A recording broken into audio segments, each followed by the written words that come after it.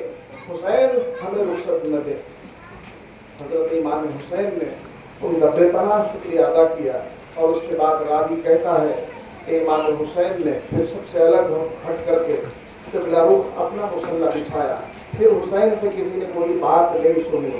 پوری رات حسین دعا کرتے رہے، کبھی نماز پڑھ رہے ہیں، کبھی سجدے میں ہیں، اور ایک دعا کو اتنی طویل آپ نے فرمائی کہ اس دعا میں قرآن ملا ملا کر کے جب حسین ہاتھ اٹھا کر کے اللہ سے دعا کر رہے تھے، اور دعا کے وہ الفاظ جب خیمے میں گونجے اور وہ گونج جب عورتوں تک پہنچی ہے تو پھر ایک بار لوگ بلک پڑے۔ امام کس انداز میں اپنے رب کو پکار رہے تھے، اور اس پکار میں یہ استغاثہ تھا، میرے اللہ تو گواہ ہے کہ امام نے تیرے دین کی، تیرے محبوب کے دین کی، شریعت کی کہیں کوئی خلاف ورزی نہیں کی ہے، امام کا دامن اس سے پاک و صاف ہے، تیرا بندہ حسین تیرے دین کے بچاؤ کے لیے آج جان چھڑکنے کو یہاں تیار کھڑا ہوا ہے۔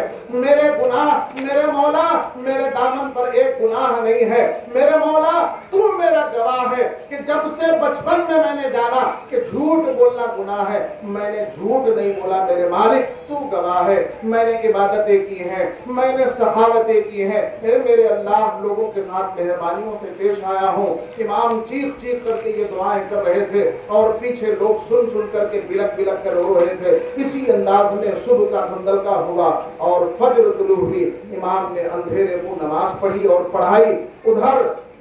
ادھر جو ہے نماز کے ہوتے ہی جنگ کا طبلہ بجا دیا گیا۔ جیسے ہی نماز ختم ہوئی لوگوں نے دیکھا کہ امام نماز پڑھا چکے، جنگ کا طبلہ بجا دیا گیا۔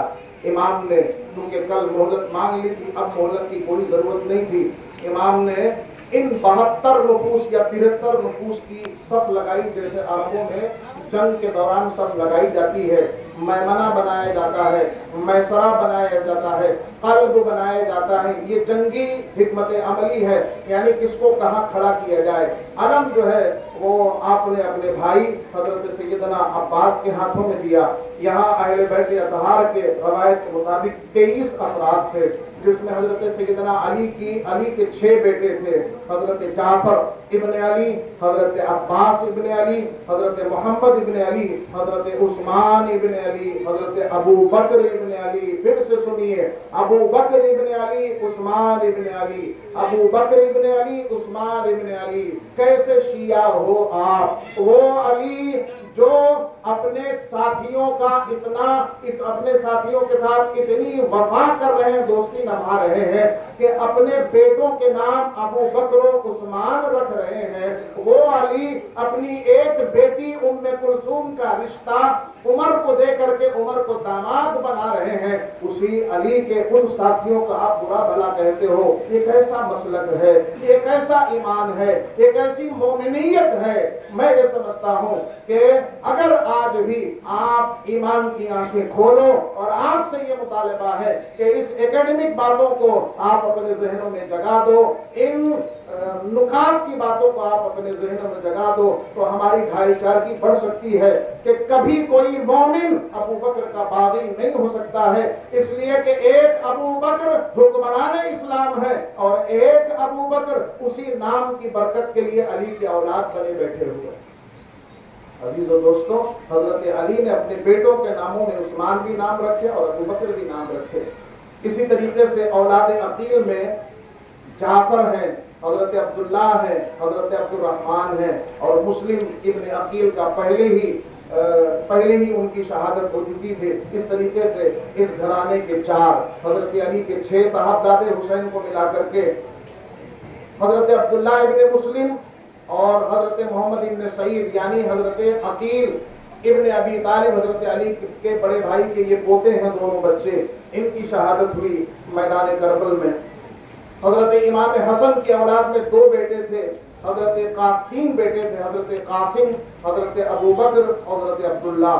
یہ کل 3 بیٹے. حسن کی بھی بیٹے ابو بکر ہیں.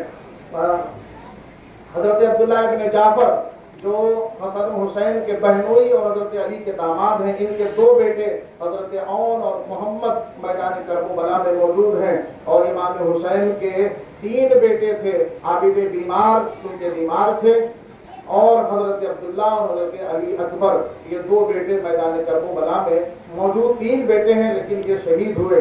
اس طریقے سے 23 افراد 18 اور 23 کے درمیان میں آپ کے گھر کے یعنی اہل بیت رسالت مآب صلی اللہ علیہ وآلہ وسلم کے افراد ہیں، اور بقیہ افراد جو ہے وہ آپ کے محبین کی جماعت ہے، جس میں نے نام لیے ہیں بار بار: مسلم ابن اوسجہ اور حبیب ابن مظاہر، زہیر ابن قین.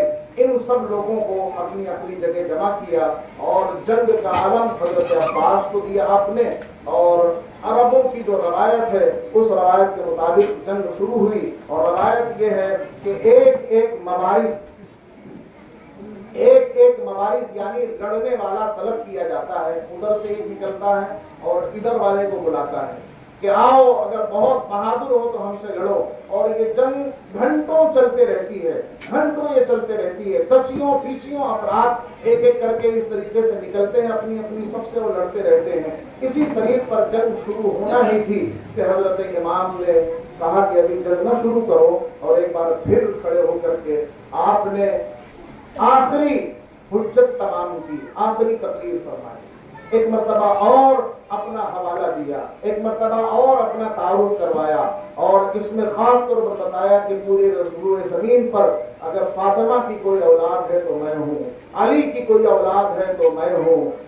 شیر خدا، شیر رسول حضرت امیر حمزہ میرے بابا ہیں، اگر ان کا کوئی پوتا ہے تو میں ہوں.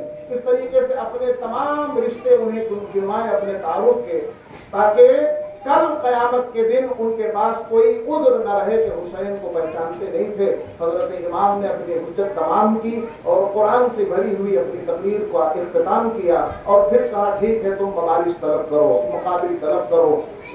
پہلے تنہا جنگ شروع ہوئی عزیزان ملت اسلامیہ. تفصیل آپ کے سامنے ہے، تفصیل آپ کے ذہنوں پر ہے، پتہ ہے اچھی طریقے سے. یعنی اب تک مدینہ منورہ سے لے کر کے مکہ مکرمہ اور مکہ مکرمہ سے لے کر کے میدان کربل تک کوئی ایک لمحہ امام نے ضائع نہیں کیا ہے اس معاملے میں کہ یزید یا یزیدی فوج کو کبھی کہنے کا موقع ملے کہ ہم امام کو نہیں جان رہے تھے، امام کا موقف نہیں جان رہے تھے.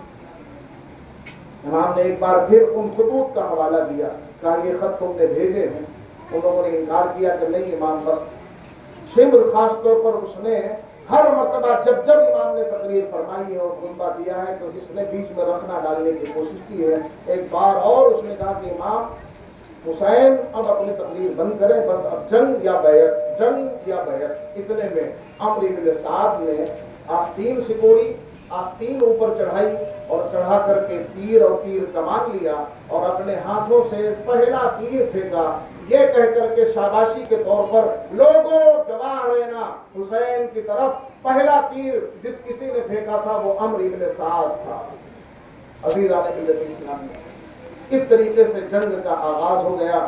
اب ادھر ہر کا معاملہ آ گیا کہ ہر اپنے 30 خاص ساتھیوں کے ساتھ پیچ و تاب لے رہے ہیں. کبھی ادھر ان کا گھوڑا جا رہا ہے، کبھی ادھر گھوڑا جا رہا ہے. اچانک سے عمرو بن سعد کے پاس آئے، کہا امیر، عمرو بن سعد امیر ہو، حسین جو جائز مطالبہ کر رہے ہیں کیا تمہیں یہ قبول نہیں ہے؟ وہ جب کہہ رہے ہیں کہ میں جہاں سے آیا ہوں چلے جانے دو، جب وہ کہہ رہے ہیں کہ میرا اگر آنا منظور نہیں ہے اور مکہ جانا منظور نہیں ہے تو اللہ کی زمین پر مجھے کہیں نکل جانے دو، کہیں چلے جانے دو. اگر یہ کوئی کافر بھی مطالبہ کرتا تو ہمیں ماننا عذر شرع ضروری تھا. تم دین کے کیسے ماننے والے ہو، قانون کے کیسے ماننے والے ہو؟ یہ تو مطالبہ مانا جا سکتا ہے. تم نہیں اس مطالبہ کو نہیں مانو گے. عمرو بن سعد نے کہا کہ نہیں، اب ماننے نہ ماننے کے تمام دروازے بند، حسین سے بس یا تو بیعت یا جنگ، یہ بھی دو مطالبے ہیں۔ انہوں نے ایک بار پھر دہرایا کہ اللہ اور اس کے رسول کو تم کیا جواب دو گے، یہ کہہ کر کے ان کے ایک دوست نے جیسے ہی روکا ہر کے کہ ہر، بڑی بڑی جنگوں میں بڑے بڑے بہادروں کے سامنے ہم نے تمہیں لڑتے ہوئے دیکھا ہے، لیکن آج تمہارے گھوڑے اور تمہارے چہرے کی یہ بے چینی، یہ اس طرح ہم سے دیکھی نہیں جا رہی، کیا معاملہ ہے؟ کہا تمہیں پتہ نہیں ہے سامنے میری جنت ہے اور میں جہنم کے دروازے پر کھڑا ہوا ہوں، فیصلہ نہیں کر پا رہا ہوں، لو اب میں نے فیصلہ کر لیا۔ اور گھوڑے کو ایڑ لگائی اور ایک ایڑ لگا کر کے نعرہ مستانہ لا الہ لگاتے ہوئے حسین کے قدموں میں آ گئے۔ کہا حسین، یہ وہ مجرم ہے حر جو تمہیں گھیر گھار کر کے کربل کے میدان میں لانے کا گناہگار ہے، کیا حسین حر کی معافی ہے آپ کے قدموں میں؟ حضرت امام حسین نے عربی کا وہ پیارا سا جملہ ارشاد فرمایا، حر تمہارے نام کا معنی ہے آزاد، میں تمہیں خوشخبری دیتا ہوں، الحر حر من النار، حر جاؤ تم آگ سے آزاد ہو، حر تم جاؤ آگ سے آزاد ہو۔ حضرت حر خوش ہو پڑے اور پھر وہیں کھڑے ہو کر کے ایک مرتبہ پھر پکارا، اے عمرو بن سعد، یہ تمہارے ساتھ جو ناہنجار اور ناپاک مجرمین کھڑے ہیں، ذرا ان سے پوچھو، ان اہل کوفہ سے، کہ انہوں نے خطوط لکھ لکھ کر کے امام کو بلایا ہے، حسین کو بلایا ہے، آج یہ مکر رہے ہیں، تو ضرورت تو تھی کہ ان کی گردن ماری جائے ان بے وفاؤں کی، کہ دھوکے سے بلا کر کے امام کو اس حال میں پہنچا دیا ہے اور تم حسین کے خلاف جنگ کرنے پر اتارو ہو، تیار ہو۔ اور یہ کہتے ہوئے امام سے روایتوں کے مطابق حضرت حر نے اجازت لی اور آپ جنگ کے میدان میں نکل پڑے۔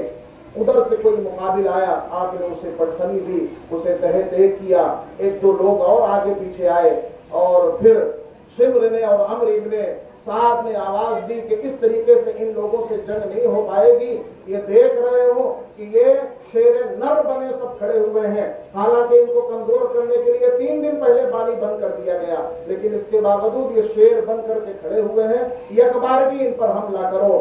کعبے کی سرزمین پر پہلی شہادت کا نام ہے جو حسینی پہلی شہادت ہوئی ہے، وہ جناب حر رضی اللہ تعالیٰ عنہ کی ہے۔ حضرت حر کو کے لاشے کو امام پاک اٹھا کر کے لائے اور اپنے خیمے کے پاس رکھ دیتے ہیں۔ عزیزان ملت اسلامیہ، اس کے بعد ایک کے بعد ایک، یہاں تک کہ کبھی یک بارگی وہ تیر پھینکتے ہیں، 500 لوگوں کے تیر پھینکے جاتے ہیں، پورے کے پورے دستے تیر چلاتے ہیں، اور اس طریقے سے امام کی طرف ایک بھی آدمی شہید ہوتا ہے تو یہاں پتہ چل جاتا ہے کہ صرف 72 یا 73 تھے اور ادھر ہزاروں کی تعداد میں تھے۔ اگر ادھر 2 4 10 بھی مرتے ہیں تو ادھر پتہ نہیں چلتا، اتنی بھیڑ بھاڑ تھی۔ لیکن اصل تاریخی روایت یہ ہے کہ امام کے 72 نفوس اور ادھر کل 88۔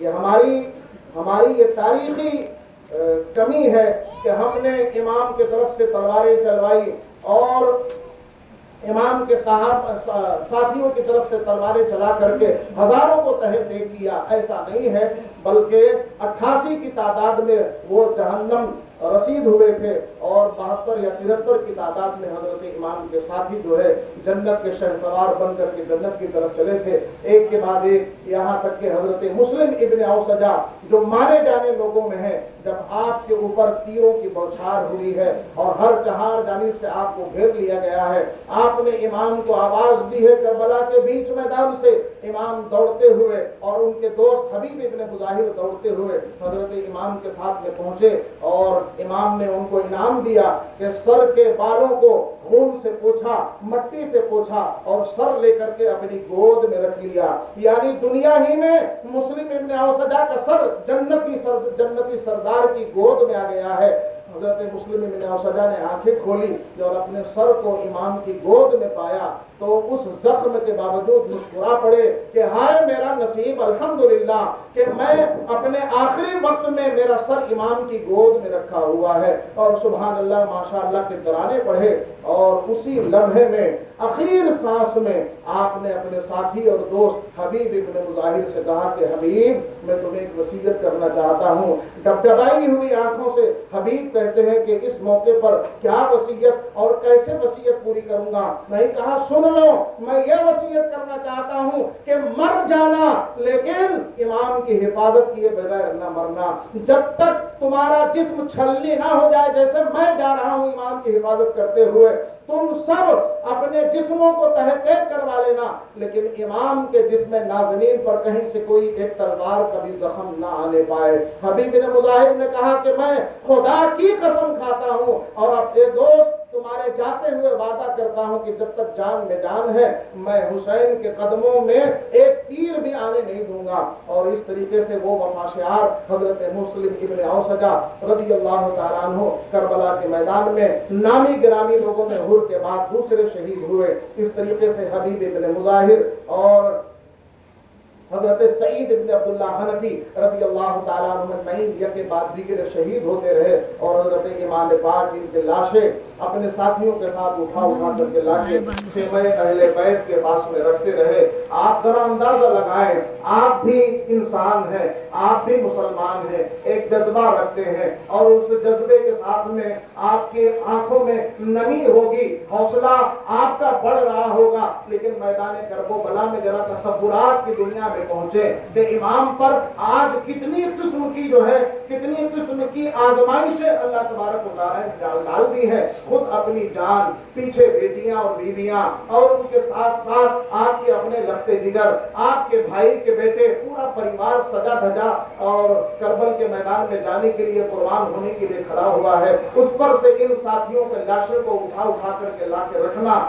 مورخ کہتے ہیں کہ ہم نے کربلا کی صبح میں امام کو دیکھا تھا کہ امام پاک کے داڑھی کے سامنے کے کچھ بال سفید تھے 58 برس کی عمر میں, اور سر کے بال تو بالکل سیاہ تھے, لیکن کربلا کے دوپہر آتے آتے امام کے بالوں کو ہم نے کھچڑی کی شکل میں دیکھا کہ آدھے سے زیادہ بال سفید ہو چکے تھے. حضرت امام حسین کو اللہ تبارک و تعالیٰ نے نہ جانے کتنا حوصلے کا پہاڑ بنا دیا تھا کہ یہ لاشیں لا کر کے اٹھا کر کے رکھ رہے ہیں, یہاں تک کہ وہ جوڑا نمودار ہوا جس کا ابھی میں نے ذکر کیا تھا. عبداللہ ابن نمیر آئے, اپنے خاندان کا تعارف دیا حضرت امام پاک کو, اور عرض کی امام میری شادی ابھی کچھ دن پہلے ہوئی ہے اور یہ میری بیوی ہے, میں نے اسے رخصت کرنا چاہا تھا لیکن یہ نہیں گئی, بس اتنا کریے گا کہ اس کو میرے بعد میں اپنے اہل بیت کی نوکری اور کنیزوں میں رکھ لیجئے گا, اتنا کرم کر لیجئے گا.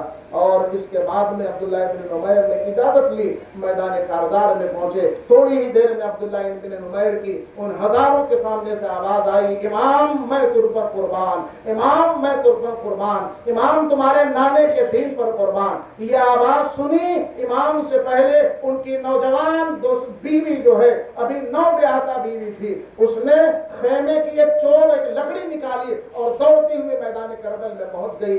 امام نے وہیں سے آواز دی, میری بیٹی, میری بہن واپس آ جا, اسلام میں عورتوں پر لڑائی نہیں ہے, عورتوں پر جہاد نہیں ہے. امام پاک پل پل وہاں شریعت کا لحاظ کر رہے ہیں, اور اس بیوی اور اس بیٹی کو پہلے لا کر کے یہاں خیمے میں بٹھایا, اور اس کے بعد اپنے اس غلام اور فداکار عبداللہ ابن نمیر کو لاشے کو لے کر کے آئے. اس کے بعد امام کے گھر والوں کا نمبر آیا. روایتوں کے مطابق سب سے پہلے اولاد علی آگے بڑھی, اور ایک کے بعد دیگرے, ایک کے بعد ایک کے بعد ایک. سب سے پہلے حضرت جعفر, اور اس کے بعد حضرت محمد, اور اس کے بعد حضرت عثمان, سیدنا ابو بکر, یہ ایک کے بعد دیگرے شہید ہوتے رہے. حضرت امام علی مقام کے سگے بھائی ہیں, حضرت علی کے صاحبزادگان ہیں, باپ کی طرف سے یہ بھائی ہیں. ایک ایک لاشا اٹھانا, واہر امام کا حوصلہ, اور اللہ تبارک و تعالیٰ نے وہ حوصلے کا پہاڑ بنا دیا تھا آپ کو کہ لاشیں اٹھا کر کے لا کر کے خیمہ اہل بیت کے پاس جمع کر رہے ہیں. اچانک شمر جو ہے ایک نئی ناپاکی کے ساتھ آگے بڑھتا ہے. حضرت علی کی اولاد کی شہادت کے بعد میں اس نے تقریباً 500 لوگوں کا جتھا لیا اور کہا کہ یہ علی کی کچھار کے شیر ایک کے بعد ایک نکل رہے ہیں, جنگ ختم ہونے کا نام نہیں لے گی, یہ جنگ بڑھتی ہی چلی جائے گی, خیموں پر حملہ کر دو اور خیموں کو آگ لگا دو.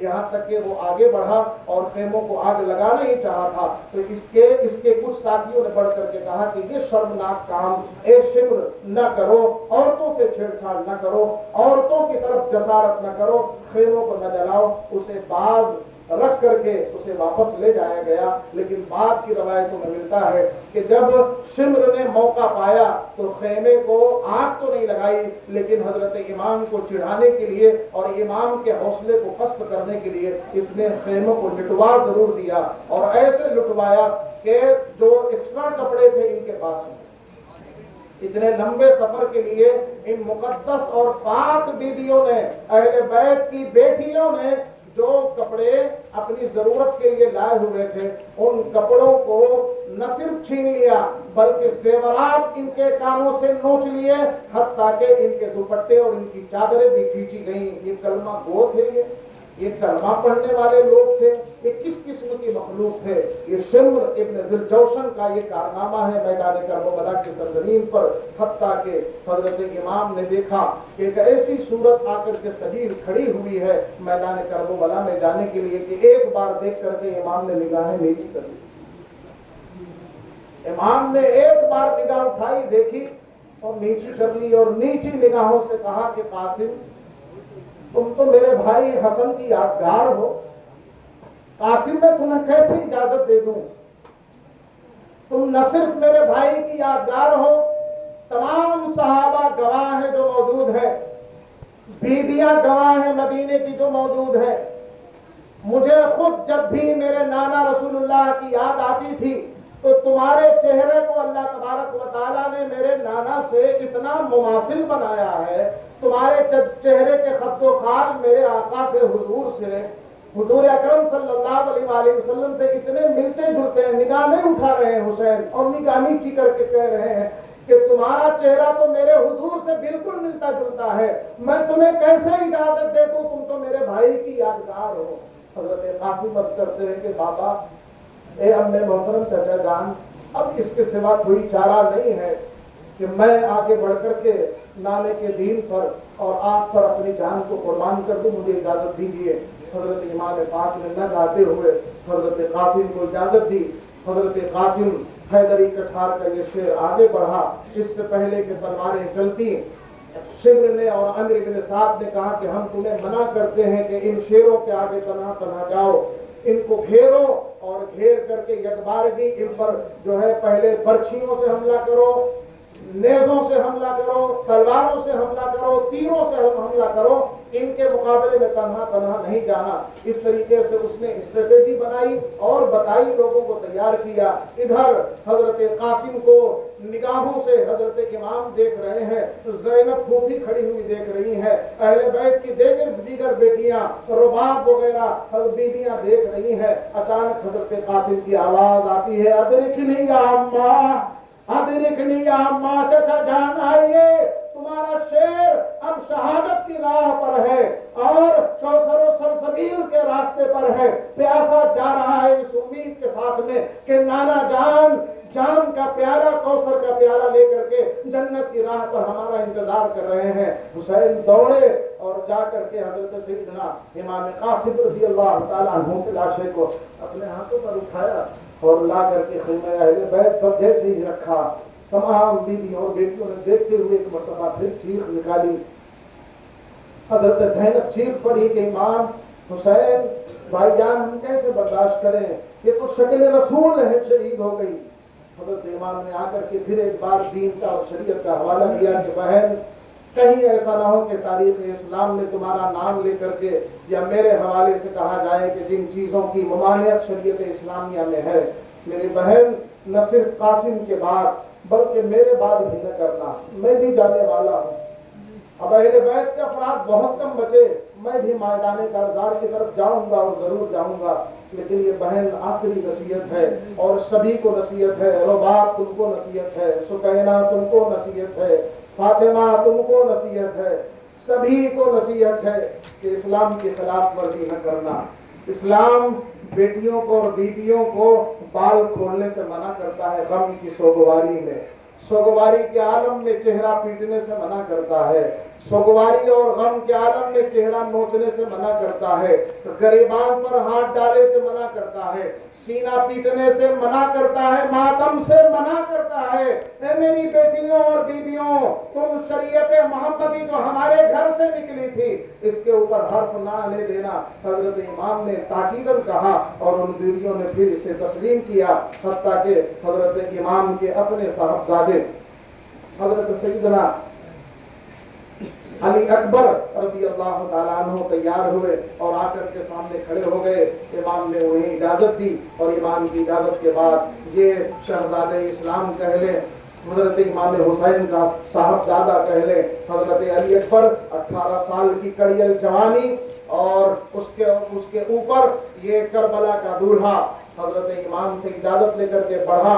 اتنے میں ایک موہنی سی آواز آئی زینب کی کہ بیٹے، اے میرے بھتیجے ذرا آ جاؤ، تمہیں آخری مرتبہ اپنے سینے سے لگا لوں۔ حضرت زینب نے پکار کر علی اکبر کو سینے سے لگایا، دعائیں دی اور شہادت کی مبارکباد دی اور شہادت کی راہ پر بھیجا۔ تھوڑی ہی دیر میں خبر آئی، علی اکبر کی آواز آئی، ادرکنی یا بتا، ادرکنی یا بتا، اے بابا جان آپ آئے اور علی اکبر کے لاشے کو بھی اب اٹھانے کی زحمت گوارا کریں۔ چاروں طرف سے یزیدیوں نے آپ کو گھیر کر کے حضرت علی اکبر کو گرا لیا، اور گرا کر کے جو ہے سینکڑوں زخم آپ پر تلواروں، انیوں اور برچھیوں کے لگائے، اور لگانے کے بعد آپ کو شہید کر دیا۔ حضرت سیدنا امام علی مقام علی جدہ علیہ السلام اپنے جوان سال صاحبزادے کو لا کر کے خیمہ اہل بیت کے سامنے رکھتے ہیں۔ حضرت امام حسن کے تمام صاحبزادے، حضرت سیدنا امام حسین کے یہ پہلے صاحبزادے، اور اس کے بعد اب 2 ننھے صاحبزادے تھے حضرت زینب کے۔ زینب ان کو امامہ باندھ کر کے لاتی ہے، کہا بھیا سب چلے گئے اور میں ہرگز آپ سے نہ نہیں سنوں گی، میری طرف سے یہ 2 پھول بھی آپ پر قربان ہونا چاہتے ہیں۔ دونوں کو سجا کر کے لائیں، دونوں کو امامہ باندھ کر کے لائیں، میں آپ کو ایک دوسری طرف لے چلتا ہوں۔ ابھی کچھ ہی دن پہلے آپ نے قربانیاں کی ہیں، آپ میں سے بہت سارے گھر ایسے ہیں کہ تمام گھروں میں چھوٹے چھوٹے بچے ان بکروں کو نہلاتے ہیں، بقرعید کی صبح میں دھلاتے ہیں، انہیں سجاتے ہیں، سنوارتے ہیں، ان کے گلوں میں گردنوں میں پھولوں کا ہار ڈالتے ہیں، اور جب کوئی امام، کوئی مولوی، کوئی قاری، کوئی حافظ، کوئی دیندار اس کی گردن پر چھری رکھتا ہے تو ہمارے بچے اور بعض بیٹیاں رو پڑتی ہیں۔ جانوروں کے لیے ہمارا یہ جذبہ ہے، تو وہاں تو بیٹے ذبح ہو رہے تھے، وہاں بھتیجے ذبح ہو رہے تھے، وہاں پھول ذبح ہو رہے تھے۔ زینب کہتی ہے بھیا انکار نہ کرنا، ان دونوں پھولوں کو میری طرف سے تحفتاً قبول کر لو۔ اور امام کی یہ ننھی شہادتیں ننھی تلواریں لیے ہوئے میدان کربل میں پہنچتی ہے، اور ننھی چیخوں کے ساتھ انہیں کربلا کے میدان میں شہادت کی نیند سو جاتی ہے۔ امام ان دونوں ننھی لاشوں کو بھی اٹھا کر کے لاتے ہیں، تب تک امام نڈھال ہو چکے تھے، اور روایت ملتی ہے کہ کرسی پر امام پاک بیٹھ گئے، ابھی بیٹھے تھے کہ گود میں لا کر کے علی اصغر دے دیا گیا، علی اصغر گود میں لا کر کے دے دیا گیا کہ امام دیکھیے ننھا اپنی زبان باہر نکال رہا ہے۔ حضرت امام کے لیے بعض روایتوں میں آیا ہے کہ یہ جمعہ کا دن تھا، جمعہ کی فجر تھی، آپ نے خیمے میں نہایا تھا اور بدن پر خوشبو لگائی تھی شہادت کا دولہا بننے کے لیے، اور جب راوی بیان کرتے ہیں کہ پیاس کی یہ شدت تھی کہ یہ چھوٹا سا معصوم بھی اپنی زبان نکال کر کے پیاس کی شکایت کر رہا ہے، تو لوگ مذاق اڑاتے ہیں امام کے مصائب کا، لوگ مذاق اڑاتے ہیں ان محافل کا، لوگ کھلی اڑاتے ہیں ان مجلسوں کی، امام کے غم کی، امام کے مصائب کی، کہ امام جب نہا رہے ہیں کربلا کی صبح میں، فجر میں، جمعہ کی فجر میں، تو یہاں یہ پیاس کیسی؟ عزیزان ملت اسلامیہ، ممکن ہے آخری درجے میں ممکن ہے کہ غسل کا پانی الگ رکھا ہو جو پینے کے قابل نہیں ہو سکتا ہے، یہ آخری امکان ہے، ورنہ پانی نہیں تھا۔ اور پانی پر حضرت عباس کی جنگ کیوں ہوتی؟ سکینہ کے کہنے پر، سکینہ کے کہنے پر، اسی ننھے علی اصغر کے لیے حضرت عباس کی جنگ کیوں ہوتی؟ اور حضرت عباس اپنے دونوں شانوں کو، ہاتھوں کو جدا کیوں کرواتے؟ کربل کے میدان میں آج جو اس ڈیولپ دور میں بھی کربل کا میدان وہاں موجود ہے، پورا ڈیولپ ہو چکا ہے اور شاندار حرم بن چکا ہے۔ ہم نے وہاں کی گلیوں میں، دور دراز کی 2 گلیوں میں مقام پر دیکھا ہے کہ حضرت سیدنا عباس علمدار کا ایک ہاتھ ایک جگہ پر شہید ہوا اور وہیں دفن ہے، اور ان کے مزار کا، ہاتھ کے مزار کا قبہ بنا دیا گیا ہے۔ وہاں سے 100 سے 200 میٹر کی دوری پر آپ کے دوسرے ہاتھ کے مزار کا قبہ بنا ہوا ہے۔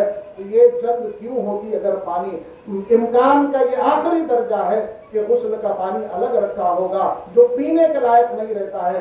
آج بھی جو حجاج کرام حج کرنے جاتے ہیں سعودی عربیہ، وہاں آپ دیکھو پانی کی قلت ہے، پانی پینے کا الگ ملتا ہے، یا تو پیک بوتل پانی ملے گا یا زمزم آپ کو پینے کو ملے گا۔ وہاں کے باتھ روموں میں جو پانی آتا ہے وہ صرف لکھا ہوتا ہے، تاکیداً لکھا ہوتا ہے کہ یہ نہانے کے لائق پانی ہے، کپڑا دھونے کے لائق پانی ہے۔ اسی تمثیل کو میں حضرت امام کے خیمے تک لے چل رہا ہوں کہ امکان کے آخری درجے میں امام کے خیمے میں جو پانی تھا وہ نہانے کا الگ تھا اور پینے کا پانی موجود نہیں تھا، وہ وضو وغیرہ کے لیے پانی رکھا ہوگا۔ سنت رسول اللہ سے عشق تھا امام کو اور امام کے گھرانے کو۔ امام نے کربلا کا دولہا بننے کے لیے جس طریقے بھی بالٹی، آدھی بالٹی پایا ہوگا تو غسل کا نام لے لیا ہو اور غسل برائے نام کر لیا ہو، اس کو لے کر کے آپ مذاق بناتے ہو اور ان روایتوں کو آپ جو ہے کمزور کرنے کی کوشش کرتے ہو۔ کیسے ایمان والے ہو، کیسے مومن ہو آپ؟ کیا منہ دکھاؤ گے اللہ اور اس کے رسول کو کل قیامت کے دن؟ کیا آپ اتنے سے اختلاف کو لے کر کے کہ امام غسل کر رہے ہیں اور علی اصغر کی ننھی سی زبان جو ہے وہ پیاس کے لیے جہاں بلب ہے، اس بنا پر پورے کربلا کو آپ نیگلیکٹ کرتے ہو، پورے کربلا کا انکار کرتے ہو، اس کی روایتوں کو کمزور کرتے ہو؟ یہ صاحب ایمان کا کام نہیں ہو سکتا۔ امام کی گود میں علی اصغر ہے اور حضرت امام پیار کی نگاہ سے انہیں دیکھ رہے ہیں۔ میں نے کئی سالوں سے آپ سے یہ کہا ہے کہ امام اگر چاہتے، امام رسول اللہ کے وہ شہزادے ہیں کہ اگر وہ چاہتے تو زمزم کے مقام پر کعبۃ اللہ سے کچھ ہی دوری پر بالکل پڑوس میں جبریل امین کے پر مارنے پر زمین پانی پھینک سکتا ہے اور دے سکتا ہے، تو امام حکم دیتے تو ضرور پانی ابل پڑتا کربل کے میدان میں۔ لیکن امام وہاں کرامتوں کے ظہور کے لیے نہیں گئے تھے، امام وہاں امتحان گاہ میں تھے، اور امتحان گاہ کی علامت کے طور پر اللہ تبارک و تعالیٰ کی کئی عطیات آپ کو وہاں دکھانے کا موقع ملا، اللہ کی شان کریمی دکھانے کا موقع ملا۔ ایک شخص نے جنگ کے دوران میں امام سے کہا کہ امام، یہ آگ جو اہل بیت کے خیمے کے پیچھے آپ نے لگائی تھی تاکہ اس طرف سے عورتوں پر کوئی حملہ نہ کر سکے، امام جیتے جی آپ نے اپنے لیے آگ لگا لی ہے، دوزخ کا نام لیا اس نے کہ جیتے جی آگ لگا لی ہے۔ دوزخ اتنی پسند ہے معاذ اللہ رب العالمین، امام کو بڑا قلق ہوا ان جملوں سے اور کہا اے اللہ اسے آگ کا عذاب عطا فرما۔ اسی کربل کے میدان میں لوگوں نے دیکھا کہ ایک لمحہ نہیں گزرا کہ اس کا گھوڑا بدکا اور بدک کر کے اس نے اچھال کر کے اپنے سوار کو نیچے پھینکا، وہ نیچے آیا اور اس کا ایک پیر جو ہے اس کی رکاب میں، گھوڑے کی رکاب میں پھنسا رہا، گھوڑا اسے لے کر کے پورے میدان کرب و بلا کے چکر کاٹتا رہا اور اس کا جسم جو ہے چھلنی اور لہو نہان ہوتا رہا، یہاں تک کہ سر کے ٹکڑے اڑ گئے۔ اور اسی صورت میں اس گھوڑے نے، ہم یہ کہیں گے اپنے جذبات و احساسات کے ساتھ، اس ایمانی گھوڑے نے، اس ایمان والے گھوڑے نے اس نابکار کو سزا دی اور اس کو جا کر کے اسی گڑھے میں اور خیمہ اہل بیت کے پیچھے لگنے والی آگ میں جا کر کے جھونک دیا اس کو۔ ایک آدمی نے کہا کہ امام، یہ امام پر اللہ کی شان کریمی تھی جو کرامت بن کر کے وہاں دکھائی جا رہی ہے۔ ایک شخص نے پکار کر کے کہا کہ حسین، یہ فرات چمکتا ہوا دکھائی دے رہا ہے نا، اس کا پانی چمک، اس کے پانی کی چمک دمک دیکھ رہے ہو؟ ذرا دیکھو اس کے پانی کی چمک دمک۔ انسان ہی نہیں، یہود و نصارہ اس سے پی سکتے ہیں ہماری اجازت سے، یہود و نصارہ ہی نہیں، کتے اور خنزیر پی سکتے ہیں ہماری اجازت سے، لیکن حسین تم پر یہ پانی بند ہے۔ حسین نے پھر اپنے رب کو ایک مرتبہ پکارا اور کہا میرے اللہ، اس کی اس گستاخی کو دیکھ اور اسے پیاسا مار، اس کی اس گستاخی کو دیکھ اور اس کو پیاسا مار۔ اللہ تبارک و تعالیٰ نے پھر اپنی شان کریمی کا ظہور فرمایا، اس کا گھوڑا بدکا، وہ نیچے گرا، اور روایت ملتی ہے، یہ کوئی قصہ اور کہانی نہیں ہے، تاریخ کی مضبوط ترین روایتیں ہیں کہ وہ اپنے گھوڑے کو پکڑنے کے لیے اس کے پیچھے پیچھے ہے، گھوڑا آگے آگے ہے، اپنی تیز رفتاری کے ساتھ میں اس کو پکڑنے کو گیا، گھوڑا تو نہ پکڑ پایا، لیکن پیاس کی شدت سے ایک جگہ پر گر پڑا۔ اب پانی بھر بھر کر کے، بالٹی بھر بھر کر لا کر کے اس کی پیاس بجھائی جا رہی ہے، کتوں کے جیسے وہ چپ چپ پانی پی رہا ہے، لیکن پیاس نہیں بجھ رہی ہے، حتیٰ کہ اپنے ساتھیوں کو گالی دینے لگا کہ میری پیاس نہیں بجھ رہی، میری پیاس کو بجھاؤ، میری پیاس کو بجھاؤ، مجھے پانی پلاؤ۔ بالٹی بھر بھر کر کے پانی اس کے اوپر انڈیلا جا رہا ہے، لیکن اس کی پیاس نہیں بجھ رہی ہے، اور اسی پیاس کی حالت میں زبان باہر نکال کر کے وہ جہنم حاصل ہو گیا۔ ایسے کئی ایک واقعات ہوئے ہیں امام کے ساتھ میں، شان کریمی خدا کی اور حضرت امام کی کرامت بن کر کے اس کا ظہور ہوا ہے۔ امام کی گود میں حضرت علی اصغر ہے رضی اللہ تعالیٰ عنہ، امام ٹکٹکی باندھ کر کے ان کی طرف نگاہیں کیے ہوئے ہیں، اور چھوٹی سی زبان بار بار باہر آ رہی ہے، یہ دودھ پیتے بچے تھے۔ حضرت امام نے رسول اللہ کی یاد زندہ کرتے ہوئے اپنی زبان کو چوسنی بنا کر کے ان کے منہ میں ڈال دیا۔ حضرت جناب علی اصغر اس زبان کو، اپنے والد کی زبان کو، حضرت حسین کی زبان کو چوسنے لگے۔ اسی اثنا میں ایک کسی نابکار نے تیر پھینکا، روایتوں میں اس کا نام لے لیا گیا ہے، اس نے تیر مارا، ایسا تیر مارا کہ حضرت امام کے بازو کو چھیدتا ہوا اس ننھی سی جان کی گردن پر لگا اور تیر پار ہو گیا۔ حضرت امام نے جب تیر نکالا ہے تو خون ہی کتنا تھا، پانی کئی دن سے نہیں، ماں کا سینہ بھی پانی نہ ہونے کی وجہ سے سوکھ چکا تھا، حلق سوکھی ہوئی تھی، خون کہاں رہتا۔ ایک ننھی سی بوند نکلی، اور وہ کچھ بوندیں نکلی، اور وہ کچھ بوندیں امام کی ہتھیلی پر آئیں۔ امام نے ایک ہاتھ میں اپنی اس ننھی سی لاش کو لیا، اور دوسرے ہاتھ سے اللہ کے آسمان کی طرف اس خون نازنین کو اٹھایا اور کہا، میرے مالک اگر تیری مدد مجھ سے رک گئی ہے تو میں تیرا پھر بھی شکر کروں گا اور صبر کروں گا، حسین کی طرف سے اس ننھی شہادت کو بھی قبول فرما۔ یہ ہے امام پاک کا ایمان، آپ کا حوصلہ اور آپ کی جرأت و جسارت میدان کربلا میں جو دکھائی دے رہی ہے۔ اب امام تنے تنہا کربل کے میدان میں کھڑے ہوئے ہیں، خیمہ اہل بیت میں آئے، ایک بار اور بیویوں کو، بیٹیوں کو نصیحتیں فرمائی ہیں۔ کربلا کے بعد کے حالات جو آپ دیکھ سکتے تھے، اس کے تناظر میں اور اس کے تناظر کے ساتھ ساتھ تجربے کی صورت میں آپ نے سب کو منع فرمایا کہ ماتم کو بھی نہ کرنا، سینہ کو بھی نہ کرنا، غیر شرعی امور سے اجتناب کرنا۔ ان تمام شرعی امور کی انجام دہی کے بعد حضرت امام پاک ایک سج دھج کے ساتھ میں آگے بڑھے، لیکن اچانک کچھ یاد آیا، اور راوی کہتا ہے کہ پیچھے پلٹے۔ ذرا اندازہ لگائیں کس موقع پر امام کی حیا کا۔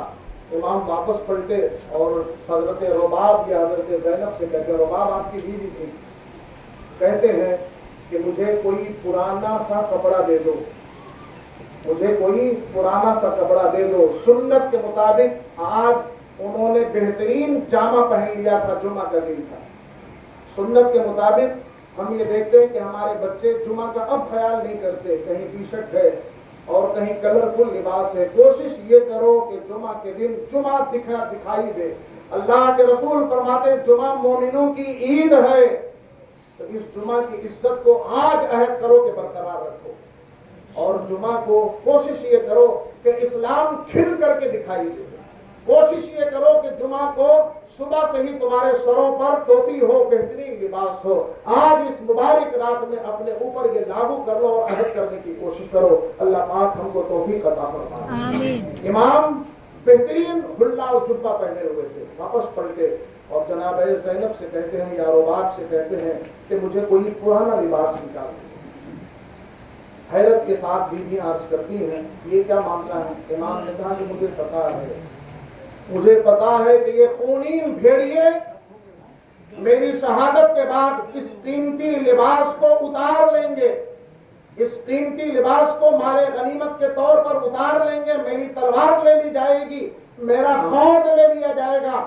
کہیں ایسا نہ ہو کہ میرا یہ قیمتی لباس اتارنے کے بعد میں میرے جسم کو ننگا کر دے وہ، اور میں بے حیائی کے ساتھ مجھے ننگا کر کے چھوڑ دیا جائے. لہذا شریعت کی پاسداری میں میرا اپنا فرض ہے کہ میں اہتمام کے ساتھ جاؤں. جب میرے جسم پر پرانا اور سستا لباس رہے گا تو یہ مہنگا لے جائیں گے اور وہ سستا چھوڑ جائیں گے. اللہ اکبر. شریعت کا اتنا لحاظ، شریعت کا اتنا زیادہ لحاظ یہ حسین ہی کر سکتے تھے.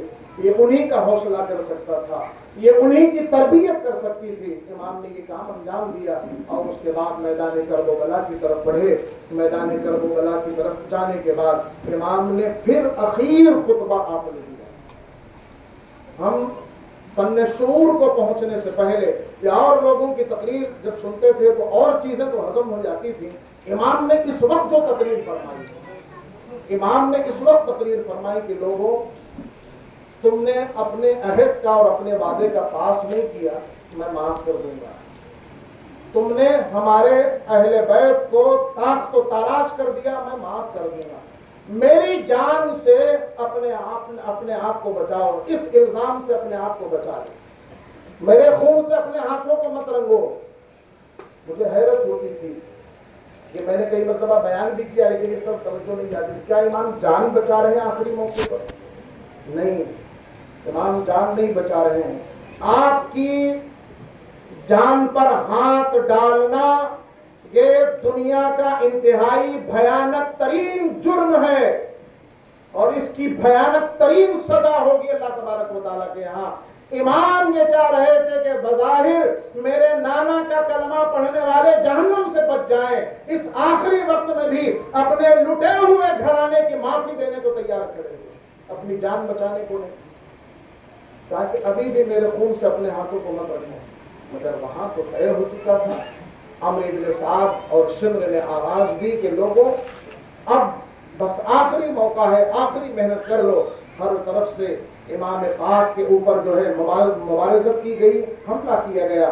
تھوڑی ہی دیر میں امام کے سر مبارک پر ایک ایسی تلوار کا وار پڑا، ایک ایسی تلوار کا حملہ ہوا کہ آپ کی ٹوپی تھی یا امامہ تھا وہ کٹ کر کے آپ کے سر مبارک کو، فرق کو یعنی پیشانی کو چاک کرتی چلی گئی. اور حضرت علی کا زخم جو ہوا تھا مسجد کوفہ میں اس کی یاد تازہ ہو گئی. ابھی یہی نہیں بلکہ ہر چہار جانب سے انیاں اور برچھیاں جو چلی ہیں اور پھر قریب آ کر کے تلواریں آپ کے جسم نازنین پر چلی ہیں، تو پتہ یہ چلتا ہے کہ تقریباً 78 یا 82 کے قریب تلواروں کے زخم اور لا تعداد میں تیر اور اس کے ساتھ ساتھ انی جو ایک لاٹھی کے اوپر آگے آلہ لگا رہتا ہے چھری کے جیسا، اس کے زخم اس کی نوک سے آپ کے جسم نازنین پر چھید کیے گئے تھے.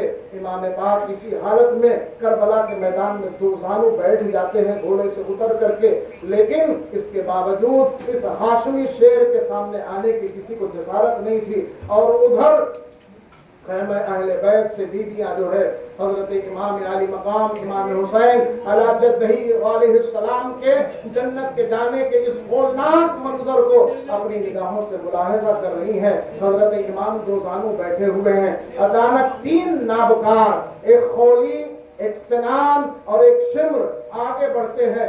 شمر نے آپ کی گردن مبارک کی طرف تلوار چلائی اور سر نازنین جو ہے وہ سر نازنین اپنے جسم مبارک سے جدا ہو کر کے نیچے گر پڑا. امام کے متعلق ملتا ہے یا تو امام پہلے ہی دو زانو سے لیٹ گئے تھے اور اپنے جسم پاک کو ایک جھرجھری دے کر کے عین ظہر کی یا جمعہ کی نماز کے وقت میں ایک طرف سے مؤذن کی کہیں سے ہلکی آواز اللہ اکبر کی آ رہی ہوگی.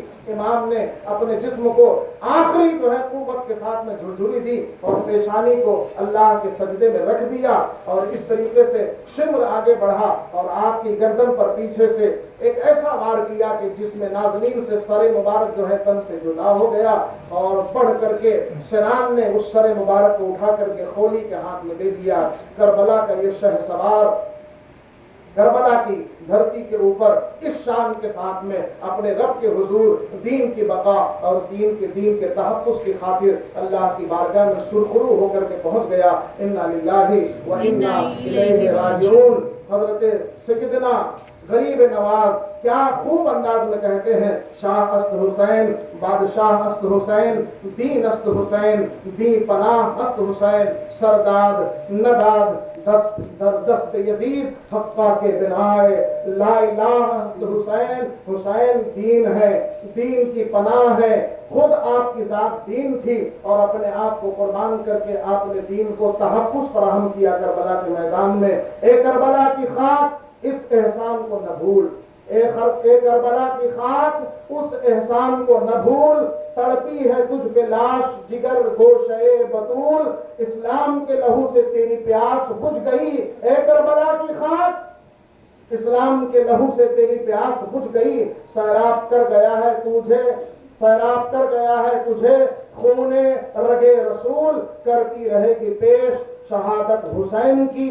آزادی حیات کا یہ سرمدی اصول، چڑھ جائے کٹ کے سر تیرا نیزی کی نوک پر، چڑھ جائے کٹ کے سر تیرا نیزی کی نوک پر، لیکن تو یزیدیوں کی اطاعت نہ کر قبول. اور امام نے وہ کر کے دکھایا. الحمدللہ ثم الحمدللہ.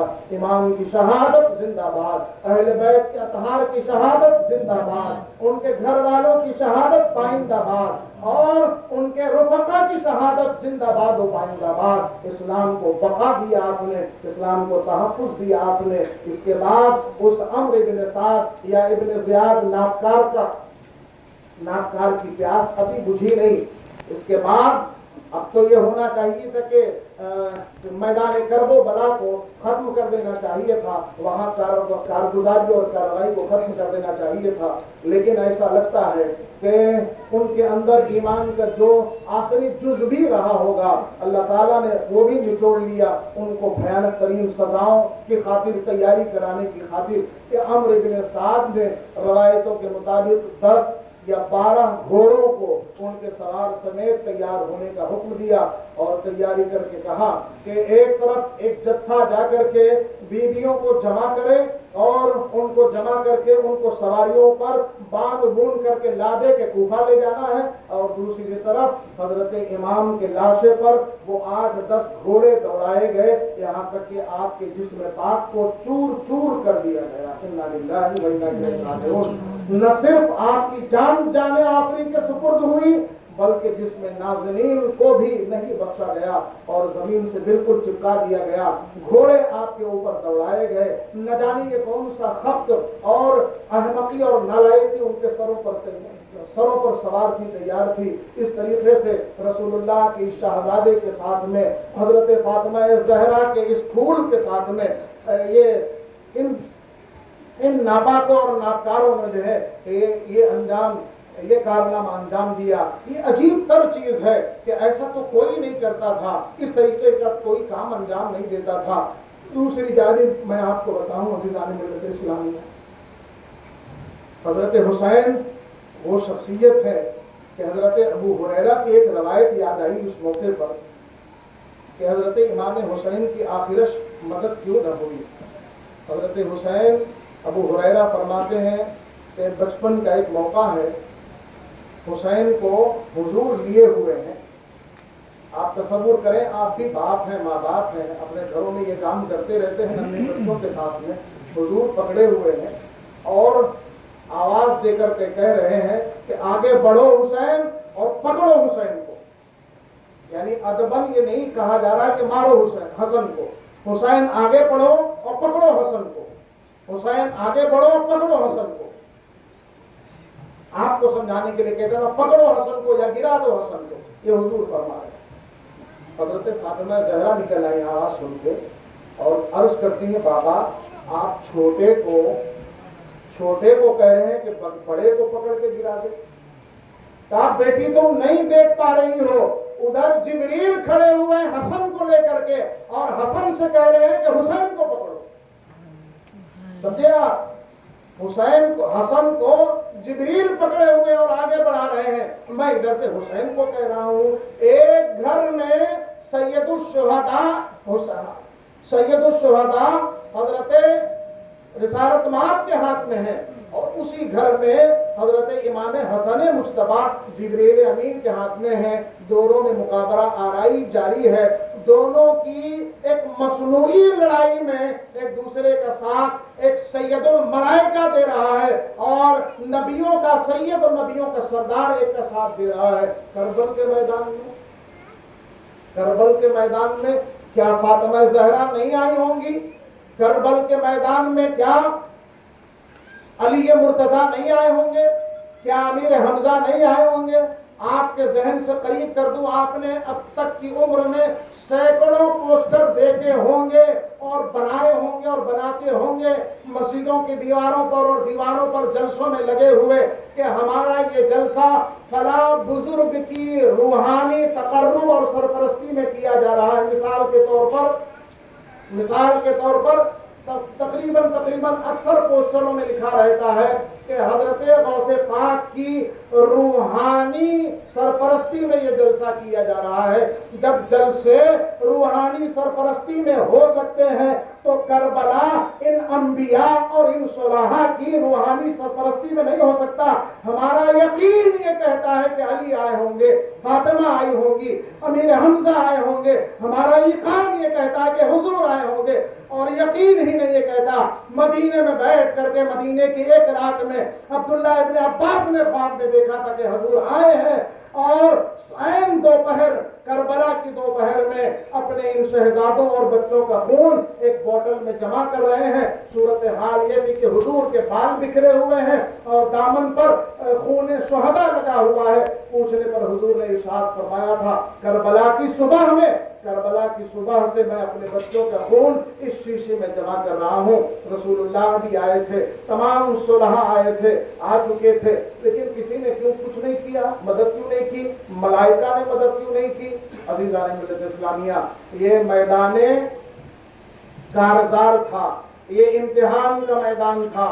حضرت امام عالی مقام کی پیدائش سے ہی آپ کو یہ خبر دے دی گئی تھی رسالت مآب صلی اللہ علیہ وآلہ وسلم کو کہ یہ بیٹا میدان کربلا میں شہید کیا جائے گا، لیکن حضرت فاطمہ کو بھی خبر مل گئی، حضرت ام سلمہ کو خبر مل گئی، ام المومنین عائشہ صدیقہ کو خبر ملی، موجود امہات المومنین کو خبر ملی، علی کو خبر ملی، حسن کو خبر ملی، اور تمام اہل بیت اطہار کو خبر ملی۔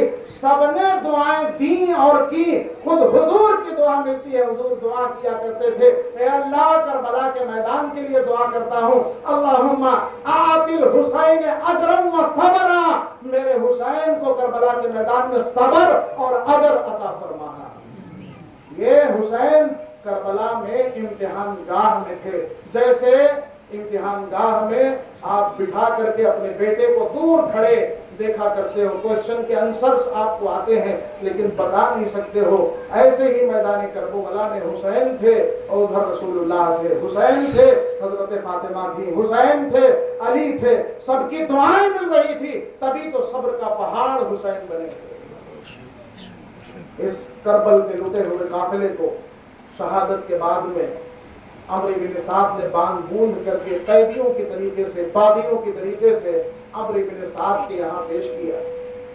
کوفہ کی گلیوں میں ان کو گھوڑوں اور اونٹوں کی ننگی پیٹھ پر بٹھایا گیا بطور سزا اور کوفہ کی گلیوں میں گھمایا گیا، اور اس کے بعد یہ پتہ ملتا ہے کہ عمرو بن سعد کے پاس گورنر ہاؤس میں ایک ٹرے پر، ایک تشت پر، ایک رکابی میں، ایک پلیٹ میں رکھ کر کے امام کا سر اس کے سامنے رکھ دیا گیا، عبید اللہ ابن زیاد کے سامنے۔ عبید اللہ ابن زیاد کے سامنے جیسے ہی وہ سر مبارک رکھا گیا تو اس نابکار اور ناباک نے ایک چھڑی ہاتھ میں لی اور کہا کہ اس سے خوبصورت چہرہ سر کٹنے کے بعد آج تک میں نے نہیں دیکھا ہے۔ سینکڑوں سر کٹے ہوئے میں نے دیکھے، اتنا ظالم تھا وہ، سینکڑوں سر کٹے ہوئے دیکھے ہیں لیکن اتنا خوبصورت چہرہ میں نے نہیں دیکھا ہے۔ اور کیوں نہ ہو، اعلی حضرت کی زبان میں وہ تو پھول تھے، کیا بات رضا اس چمنستان کرم کی، زہرا ہے کلی جس میں حسین اور حسن پھول۔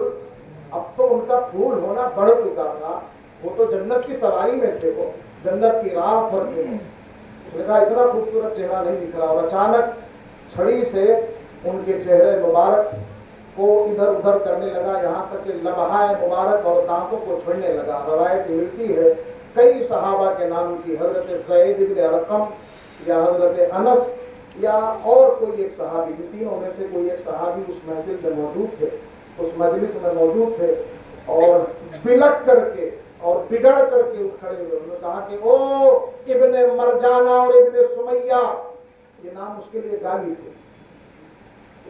انہوں نے کہا کہ سن، ہم گواہی دیتے ہیں کہ اس چہرے کو اور جہاں پر تو چھڑی، جن دانتوں پر اور جن لبہائے ناظرین پر، جن ہونٹوں پر تو لگا رہا ہے، ان ہونٹوں کو ہم نے اپنے آقا علیہ الصلوۃ والسلام کو چوستے دیکھا ہے، ہٹا لے اپنی چھڑی کو اس سے۔ وہ سہم تو گیا، لیکن جانتے ہو کیا کہتا ہے؟ کہتا ہے کہ تمہارے بڑھاپے اور صحابیت کا خیال نہ ہوتا تو تمہاری بھی گردنیں مار کر کے تمہارے سر کو نہیں کٹوا لیتا۔ وہ بددعا دیتے ہوئے محفل سے نکلے اور کہتے جاتے تھے کہ تجھے ہماری صحابیت کی پڑی ہے لیکن حضور کے شہزادگی کی نہیں پڑی ہے، تو کیسا ناپاک اور ناپکار انسان ہے۔ اس کے بعد عمرو بن سعد نے جب وہ میلہ ٹھیلا پورا ہو گیا، اہل بیت اطہار کا گلیوں میں گھما لیا گیا، عبرت کا نشان بنا دیا گیا، اس کے بعد میں اس نے نعمان بن بشیر کو یا کسی اور ایک صاحب کو تیار کیا اور ان تمام اہل بیت اطہار کی مقدس بیویوں کو دمشق بھیج دیا۔ آپ کو میں نے بتایا تھا کہ کربلا جو ہے دمشق ہی کے راستے پر ہے، یعنی وہ کوفہ گئے، کوفہ سے واپس لائے گئے سواری کے اوپر سوار کر کے، تو ایک مرتبہ پھر جب دمشق جانا ہے تو کسی راہ سے، کربلا کی راہ سے گزرنا ہے۔ آپ اندازہ لگائیں، ذرا تصور کریں کہ وہ جب سوار کر کے کوفہ سے یہاں بھیجے گئے، ان میں حضرت زینب ہیں، حضرت سکینہ ہیں، حضرت فاطمہ ہیں، رباب ہیں، اور بیٹیاں ہیں، امام زین العابدین ہیں۔ انہیں بیماری کی وجہ سے چھوڑ دیا گیا۔ کئی ایک بار شمر نے ہاتھ ڈالنے کی کوشش کی، لیکن ہر بار کبھی زینب نے اور کبھی حسین پاک نے انہیں بچا لیا کہ میری نسل کی فکر کرو۔ اس طریقے سے ان کی بیماری کا حوالہ دے کر کے یہ بھی ہیں 20-21 سال یا 23 سال کے، محارم کے طور پر بھی ان کو بچایا گیا کہ ان کے ساتھ محرم کون ہوگا۔ اب یہ تمام سواریاں جب ایک مرتبہ پھر کربلا کے میدان سے نکلی تو مورخ لکھتا ہے کہ کسی کی چیخ رک نہ پائی۔ جب ان کی نگاہیں لاشوں پر پڑی اور لاشوں سے گزرتے گزرتے اس باریک سے اور پرانے سے کپڑے کی چندی سے حضرت حسین کے لاشے کے انہوں نے پہچانا کہ حضرت حسین کے لاشے کو انہوں نے زمین سے بالکل چپکا دیا ہے، اور گھوڑوں کی ٹانپ جو ہے اس جس میں ناظرین کی بوٹی بوٹی اور ہڈی ہڈی چور کر چکی ہے، خراب کر چکی ہے، تو زینب صدیق رہ گیا۔ تو زینب کی نگاہ اٹھی میں کربلا سے مدینہ کی طرف اور ایک آواز لگائی، یا محمدہ، یا محمدہ، اردو ترجمہ ہوتا ہے یا رسول اللہ، یا رسول اللہ، ہم بے کسوں اور بپتاؤں کی طرف جو ہے اپنی نگاہ کرم کیجئے، اس لاشے کی طرف نگاہ کیجئے کہ آپ کا نواسا جس کی گردن کو آپ چوسا کرتے تھے اور چوما کرتے تھے، اس کے لاشے کو کربلا کے میدان میں یزید اور ابن زیاد نے خراب کر کے ڈال دیا ہے۔ درود و سلام ہو اے محمد عربی، ارواحنا فدا آپ کے اوپر، آپ کی نواسی اور آپ کی بیٹی آواز دے رہی ہے، تشریف لائیں اور آپ دیکھیں کہ آپ کے اہل بیت کے ساتھ میں ان نابکاروں اور ظالموں نے کیا کارنامہ انجام دیا ہے۔ اس طریقے سے آواز دیتی ہوئی یہ سواریاں آگے بڑھ گئی ہیں، یہاں تک کہ کئی روز کی منزلیں طے کرنے کے بعد یہ دمشق پہنچی، اور دمشق میں کارنامہ یہ ہوا کہ دمشق کی گلیاں گھومتے گھماتے جب یزید کے سامنے ان سب کو پیش کیا گیا، تو اب ذرا میں اس سائیڈ کی طرف آتا ہوں جس سائیڈ سے پھر ایک بار یزید کے پیروں کو دھونے کی کوشش کی جاتی ہے، اس کے کیریکٹر کو صاف کرنے کی کوشش کی جاتی ہے کہ یزید رویا ان کی حالت کو دیکھ کر کے، کربلا کے حالات کو سن کر کے، حسین کے سر کو دیکھ کر کے اور اہل بیت اطہار کے سروں کو دیکھ کر کے یزید رویا، اور رونے کے بعد میں اس نے لعنت کی ابن زیاد کے اوپر، اپنے عمرو ابن سعد کو گالیاں بکی، اس نے الٹا سیدھا کہا، اور روتے دھوتے ہوئے حضرت زین العابدین کو اپنے قریب بٹھایا اور بیویوں کو اپنے گھر میں بھیجا، انہیں صاف ستھرے کپڑے فراہم کیے، ان کے جو زیورات لوٹے گئے تھے جس نے جو کہا وہ دیا، بہترین تحفے تحائف دیے، 3 دن تک اپنے محل میں رکھا، اور ابن مرجانہ اور عمرو ابن سعد کو یعنی ابن زیاد اور ابن سعد کو مسلسل برا بھلا بولتا رہا، اور اس کے بعد میں صحابی رسول، نرم دل فاضل صحابی رسول حضرت نعمان ابن بشیر کی سرکردگی میں انہیں مدینہ منورہ روانہ کر دیا۔ یہ اس سائڈ کی بات ہے، یہ ہلکا کرتے ہیں اس کے جرائم کو، یزید کے جرائم کو ہلکا کرتے ہیں۔ آپ کی اسی بات کو آگے بڑھا کر کے، ان کی اس بات کو آگے بڑھا کر کے، میں آپ کو ساتھ میں لے کر کے ان کے سامنے اس مقدمے کو رکھنا چاہتا ہوں کہ اللہ تو فیصلہ فرمائے گا اور انشاءاللہ خوب فیصلہ ہوگا۔ ایک طرف ہم حسین کے قدموں میں ہوں گے اور حسین ہوں گے اور 72 شہداء ہوں گے، اور ایک طرف یہ جماعت اور یہ قوم ہوگی جو قوم میں انتشار پیدا کرنے کے لیے امام کی شہادت کو ہلکا کرتی ہے اور شہادت کو جھوٹا گردانتی ہے، اور امام کو معاذ اللہ بند لفظوں میں باغی قرار دیتی ہے۔ رویا تھا، ٹھیک ہے، آپ کے مطابق رویا تھا۔ رونے کے بعد کیا اس نے ابن مرجانہ یعنی ابن زیاد کو کوئی سزا دی؟ اس کو سسپینڈ کیا، اس کو معزول کیا، اس کو قید کیا، اس کی گردن اترائی؟ کیا سزا ہونی چاہیے تھی؟ کوئی تو سزا دیتا اس کو۔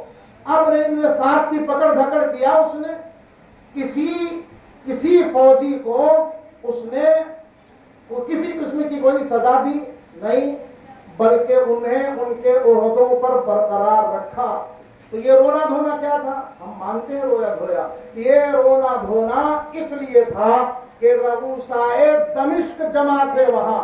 پہلے مرحلے میں، اب آؤ میں آپ کو کتاب کے پاس بھی اور نقشے کے بعد بھی قریب لے چلتا ہوں۔ میں نقشہ میں نے خود اپنی آنکھوں سے دیکھا ہے اور کتاب پڑھی ہے، اور آپ کو بتا رہا ہوں میں اپنے اللہ کی شہادت کے ساتھ۔ پہلے کتاب سن لیا، پہلے مرحلے میں رویا وہ، پہلے مرحلے میں وہ خوش ہوا، رویا بعد میں، پہلے مرحلے میں خوش ہوا، اور خوش ہو کر کے اس نے جو میں نے چند دن پہلے بتایا تھا، اس نے آواز دی اپنے بدر میں مارے جانے والے مشرک باباؤں کو، اموی باباؤں کو، جو حضور اور حضور کے مجاہدین اسلام کے ہاتھوں اسلام کی پہلی جنگ میں قتل ہوئے تھے، مشرکین کی طرف مارے گئے تھے، ان باباؤں کی روحوں کو آواز دی کہ آؤ، اور میدان کرب و بلا میں نے بدر کا بدلہ رسول اللہ کی اولاد سے لے لیا ہے اور بدترین بدلہ لیا ہے، اس کے گواہ بن جاؤ۔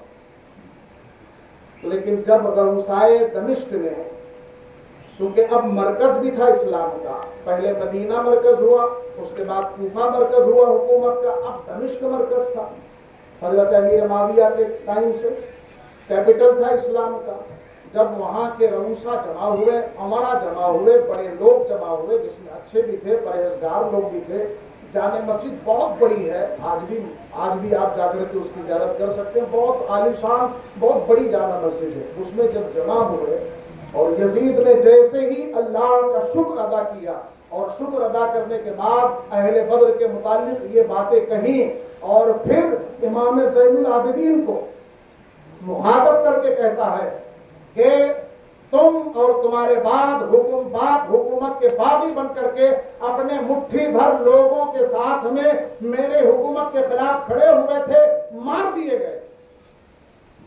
ابھی اس نے یہ چند جملے کہی تھے کہ ایک شیرنی حضرت زینب بنت علی رضی اللہ تعالیٰ کرم اللہ تعالیٰ رضی الکریم بھڑک کر کے کھڑی ہو جاتی، اور تاریخی روایتیں ہیں کہ حضرت زینب نے وہ خطبہ دیا ہے، وہ خطاب کیا ہے، وہ تقریر کی ہے کہ یزید کا پتا پانی ہو گیا، قریب تھا کہ وہاں حالات بدل جاتے، ساری آنکھیں رو رہی تھی، پوری مسجد بھری ہوئی رو رہی تھی، حضرت زینب کی تقریر ہو رہی تھی۔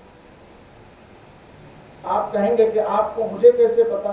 میں نے کتاب کا حوالہ بھی دیا، اور جن لوگوں نے مدینے میں صفہ چبوترا حضور والا دیکھا ہے، جہاں غریب صحابی رہتے تھے، بالکل ٹھیک اسی قسم کا چبوترا جامع مسجد اموی